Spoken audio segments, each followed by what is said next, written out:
সাতখণ্ড অঞ্চল তৃণমূল কংগ্রেসের উদ্যোগে সামন্তখণ্ড 230 নম্বর বুথ থেকে বিজেপি থেকে যিনি জিতেছিলেন আমাদের সম্মানীয় গীতা জানা, তিনি আজকে আমাদের সাতখণ্ড অঞ্চল তৃণমূল কংগ্রেসের কাজে উদ্বৃত্ত হয়ে বাংলার মুখ্যমন্ত্রী মমতা ব্যানার্জির আদর্শ নিষ্ঠাকে তিনি মাথায় পাথেয় করে নিয়ে আমাদের সঙ্গে যোগ হওয়ার জন্য তিনি আহ্বান জানিয়েছিলেন এবং তার সুযোগ্য স্বামী আমাদের সুজন জানাবাবু আছেন।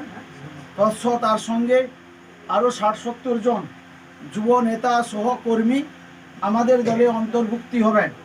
আমরা অঞ্চল তৃণমূল কংগ্রেসের পক্ষ থেকে করতালির মাধ্যমে ওনাকে সম্বোধন জানাই। আমাদের সবার অভিভাবক আমাদের সম্মানীয় বিধায়ক সাহেব এবং আমাদের পটাশপুকুর পঞ্চায়েত সমিতির সভাপতি সম্মানীয় উত্তম বারিক, সম্মানীয় স্বপন মাইতি মহোদয়, দুজনেই আজকে ওনার হাতে আমাদের দলের সম্মান যে গৌরবময় পতাকা, সেই পতাকাও আমাদের বোন গীতা জানাকে উত্তরীয় পরিয়ে এবং পুষ্পক স্তবক দিয়ে তাকে আগে বরণ করে দিচ্ছেন।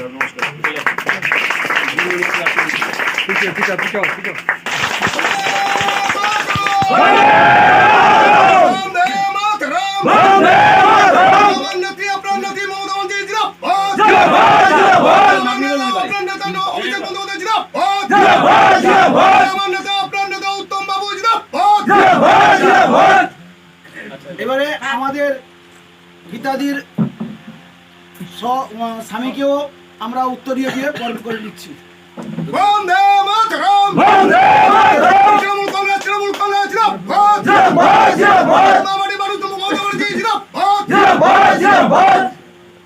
আর প্রথম থেকে দলে উনি আমাদের নমিনেশন তুলতে চাইছিলেন, যখন দেখলাম বিজেপির দুজন নমিনেশন করছে, আমি নমিনেশন তুলতে বারণ করেছি। কেন দুজন আছে, যখন অন্যজন তুলবে কেন, তার দুজনেই থাকুক। তাদেরই ননদ জামাই আমাদেরই দলের নেতা, তিনি আমাদের হুড়কুচিয়া বাড়ি, তিনি এই সংযোগটা প্রথম থেকেই করেছিলেন। আমরাও তাকেও আমাদের সাতখণ্ড অঞ্চল তৃণমূল কংগ্রেসের পক্ষ থেকে আমাদের অঞ্চল সভাপতি সম্মানীয় রমাকান্ত জানাবো তাকে উত্তর দিতে বরণ করছে। সামনে সাতখণ্ড অঞ্চল তৃণমূল কংগ্রেস আমার নেতা আপনার নেতা অভিষেক বন্দ্যোপাধ্যায় আমার নেতা আপনার নেতা অভিষেক বন্দ্যোপাধ্যায়।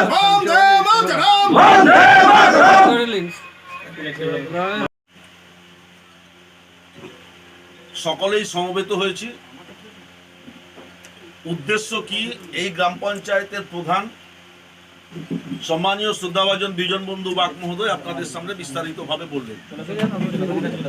এই পঞ্চায়েত সমিতির সভাপতি সম্মানীয় স্বপন মাইতি মহোদয় আছেন, আমাদের অঞ্চল তৃণমূল কংগ্রেসের সভাপতি আমাদের রমাকান্ত জানা মহোদয় আছেন, আমাদের দিদিমণি আছেন, জেলা পরিষদের সদস্য সহ ত্রিস্তর পঞ্চায়েত ব্যবস্থার নির্বাচিত প্রতিনিধিরা আছেন, আর সর্বভারতীয় তৃণমূল কংগ্রেসের কর্মী সমর্থক নেতৃত্বরা আছেন। সকলকে আমার পক্ষ থেকে, সর্বভারতীয় তৃণমূল কংগ্রেসের পক্ষ থেকে, আমাদের জননেত্রী দেশনেত্রী মাননীয় মুখ্যমন্ত্রী মমতা বন্দ্যোপাধ্যায়ের পক্ষ থেকে, আমাদের নেতা সাংসদ অভিষেক বন্দ্যোপাধ্যায়ের পক্ষ থেকে সকলকেই জাতীয়তাবাদী অভিনন্দন, নমস্কার, প্রণাম নিবেদন করি। আপনারা নিশ্চিতভাবে প্রেক্ষাপট, আজকের উদ্দেশ্য বুঝতে পেরেছেন যে এই সাউথখণ্ড গ্রাম পঞ্চায়েতে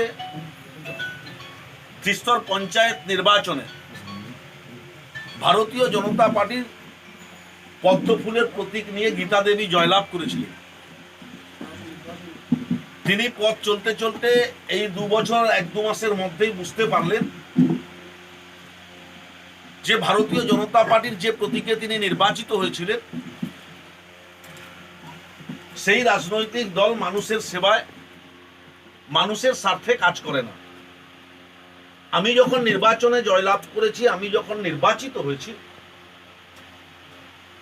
আমার বড় ধর্ম হচ্ছে মানব ধর্ম, মানব সেবাই হচ্ছে আমার মহান ধর্ম।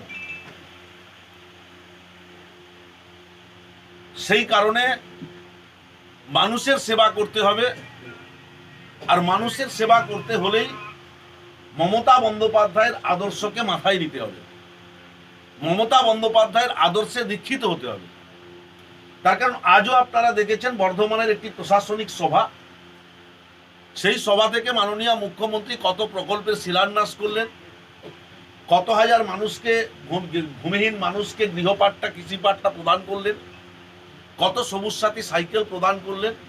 অর্থাৎ এই বাংলার 10.5 কোটি মানুষের উন্নয়নে মমতা বন্দ্যোপাধ্যায় প্রতিনিয়ত লেগে আছেন। তাই মমতা বন্দ্যোপাধ্যায়ের উন্নয়নের প্রতি আস্থা ভরসা বিশ্বাস রেখে আমাদের নেতা সাংসদ অভিষেক বন্দ্যোপাধ্যায়ের যোগ্য সেনাপতিত্বের উপরে ভরসা রেখে আজকে এই সাউথখণ্ড গ্রাম পঞ্চায়েতের একজন সদস্যা সম্মানীয় গীতা জানা মহোদয়া সহ আরও অনেক ভারতীয় জনতা পার্টির কর্মী সমর্থকরা সর্বভারতীয় তৃণমূল কংগ্রেসের ঝান্ডা হাতে নিয়ে 60 জন কর্মী সমর্থক তারা ভারতীয় জনতা পার্টি ছেড়ে সর্বভারতীয় তৃণমূল কংগ্রেসের পতাকা হাতে নিয়ে আজ থেকে আমাদের পরিবারের সদস্য হলেন। নিশ্চিতভাবে যে সমস্ত নেতৃত্বরা কর্মীরা এখানে উপস্থিত আছেন, আগামী দিনে পথ চলতে নতুন পুরাতনের দ্বিধা নয়, দ্বন্দ্ব নয়, সকলেই আমরা মমতা বন্দ্যোপাধ্যায়ের অনুগত সৈনিক। অভিষেক বন্দ্যোপাধ্যায়ের সেনাপতিত্বে আমরা মানুষের সেবা করি। সকলেই মিলেমিশে একসাথে ঐক্যবদ্ধভাবে মানুষের সেবায় নিজেদেরকে নিয়োজিত করব। এই আজকে আমাদের শপথ, এই আজকে আমাদের ব্রত। আমি সকলকে আবার আন্তরিকভাবে সম্মান শ্রদ্ধা জ্ঞাপন করে আমার কথা শেষ করছি। নমস্কার। পতাকা তুলে দিচ্ছেন, গীতা জানা সহ সবাই আছে, সবার হাতে পতাকা তুলে দিচ্ছেন আমাদের জেলা সভাধিপতি এবং আমাদের বিধায়ক সাহেব উত্তম বারিক মহোদয়। বন্দে মাতরম। তৃণমূল কংগ্রেস জিন্দাবাদ। মমতা ব্যানার্জি জিন্দাবাদ। অভিষেক ব্যানার্জি জিন্দাবাদ। উত্তম বারিক জিন্দাবাদ। বন্দে মাতরম। বন্দে মাতরম। তৃণমূল কংগ্রেস জিন্দাবাদ। তৃণমূল কংগ্রেস জিন্দাবাদ। তৃণমূল কংগ্রেস জিন্দাবাদ। দাদা, আজকে সামন্তখণ্ড বুথে বিজেপির পঞ্চায়েত সদস্য তৃণমূল কংগ্রেসে যোগদান করলেন, কেমন লাগছে বা কেন পঞ্চায়েত ভোটে মানে বিধানসভা ভোটের আগে এটা কি আপনাদের একটা ভারতীয় জনতা পার্টিতে যারা নির্বাচিত হয়েছিলেন ত্রিস্তর পঞ্চায়েত ব্যবস্থায়, তাদের মধ্যে একজন আমাদের গীতা দেবী এই গ্রাম পঞ্চায়েতেরই সদস্য ভারতীয় জনতা পার্টির প্রতীকে নির্বাচিত হয়েছিলেন। তিনি এই 2 বছরেই বুঝতে পেরেছেন যে ভারতীয় জনতা পার্টি মানুষের সেবায় কাজ করে না, মানুষের উন্নয়নে কাজ করে না। ভারতবর্ষের কেন্দ্র সরকার বাংলার মানুষের উন্নয়নের অর্থ সাংবিধানিকভাবে সংবিধান না মেনে বন্ধ করে দেন। তো এই মানুষের উন্নয়ন করতে হলে, মানুষের সেবা করতে হলে, মানুষের স্বার্থে কাজ করতে গেলে বাংলার মামাটি মানুষের সরকারের নেত্রী মমতা বন্দ্যোপাধ্যায় এবং আমাদের নেতা সাংসদ অভিষেক বন্দ্যোপাধ্যায়ের হাত ধরে কাজ করতে হবে। আর মমতা বন্দ্যোপাধ্যায়ের উন্নয়ন বাংলার 10.5 কোটি মানুষের বাড়িতে বাড়িতে পৌঁছে গেছে। দলমত নির্বিশেষে, জাতি ধর্ম বর্ণ নির্বিশেষে সমস্ত মানুষের কাছে মমতা বন্দ্যোপাধ্যায়ের উন্নয়ন। তাই তারা মমতা বন্দ্যোপাধ্যায়ের উন্নয়নের উপরে আস্থা ভরসা বিশ্বাস রেখে, অভিষেক বন্দ্যোপাধ্যায়ের সেনাপতিত্বের উপরে আস্থা রেখে আজকে সর্বভারতীয় তৃণমূল কংগ্রেসের পতাকা হাতে নিয়ে তৃণমূল কংগ্রেসের পরিবারের সদস্য হলেন।